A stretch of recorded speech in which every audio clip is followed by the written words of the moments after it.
పెట్టుకుంటున్నాడు. ఈ లోపు కారు అట్లాగే కారు కింద పడ్డాడు అతను పక్కకి అన్నాడు. అవును, అతను దుర్గారావు కారు కింద అట్లా పడితే ఇక్కడ ఏం కనబడుతోంది మనకి? దొల్లుతో కనబడుతోంది అవును ఆ వీడియోలో.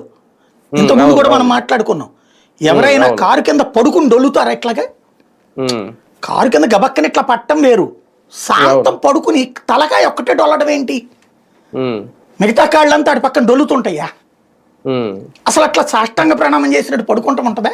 పడుకుని ఇట్లా టైర్ ఎక్కేస్తుంది, పైకి ఎక్కేసి అటు వెళ్ళిపోయి బాడీ వెనక్కి వచ్చేయాలి. ఆ వీడియో ఉండాలి అప్పుడు. అది ఇంకోటి, కారు తగిలితే మీకు యాక్సిడెంట్లకు సంబంధించి నేను ఎక్స్పీరియన్స్ చేశా.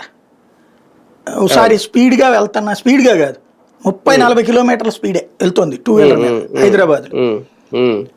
పంజాగుట్ట దగ్గర వెళ్తున్నప్పుడు అక్కడ ఇట్లా డౌన్ ఉంటది కదా ఆ జీవికే దగ్గర. ఈ మందు దరిద్రం ఎట్టా ఉంటదంటే ఆ షాప్ ఏదో టైంకి కట్టేస్తారు 10ంటికో 10:30కో. కట్టేసేటప్పుడు పరిగెత్తుకుంటూ పోతాడు వీడు. అసలు ఇటు ఏమవుతుందో చూడడం.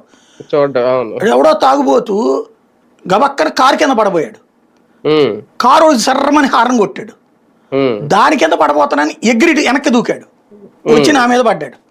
నేను ఇక్కడి నుంచి బండి అంత దూరం వెళ్ళిపోయా, పాక్కు అలాగా వెళ్ళిపోయింది అంతే నా బండి. నేను అట్లాగా వెళ్ళిపోయాక చుట్టుపక్కల వాళ్ళందరూ చూశారు.